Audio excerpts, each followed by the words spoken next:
सूर्यास्त के बाद जो आप खाते हैं वही ट्यूमर बनता है, वही सिस्ट बनता है, वही ब्लॉकेज बनता है, वही कैंसर बनता है, वही फाइब्रॉइड बनता है। खाओ मत सूरज के ढलने के बाद, तो नहीं बनेगा। और जो है, मान लो किसी के बॉडी में कैंसर है, हमारे 55 हॉस्पिटल्स हैं, हम क्या करते हैं 6 बजे हम अपना किचन बंद कर देते हैं।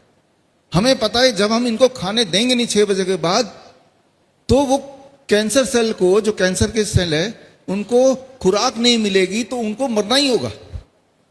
बहुत सिंपल, कुछ नहीं करना तो सिर्फ ये कीजिए कि सूर्य के बाद नहीं खाना।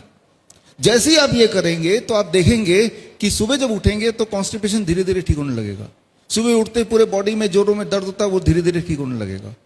राइट, ब्लड शुगर अपने आप में धीरे धीरे ठीक होने लगेगा, डाइट बिना चेंज किए भी, है ना। नींद बड़ी अच्छी आने लगेगी शाम के सूर्य के बाद नहीं खाएंगे तो, है ना। तो जहां जहां दर्द होता है वो कम होने लगेगा, कहीं ट्यूमरस ग्रोथ दिख रहा है तो वो कम होने लगेगा, कोई घाव भर नहीं रहा है तो घाव भरने लगेगा।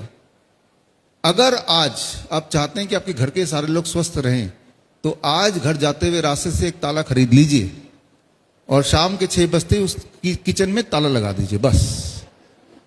हाँ, आप देखेंगे अरे सब ठीक होने लगे। धन्यवाद।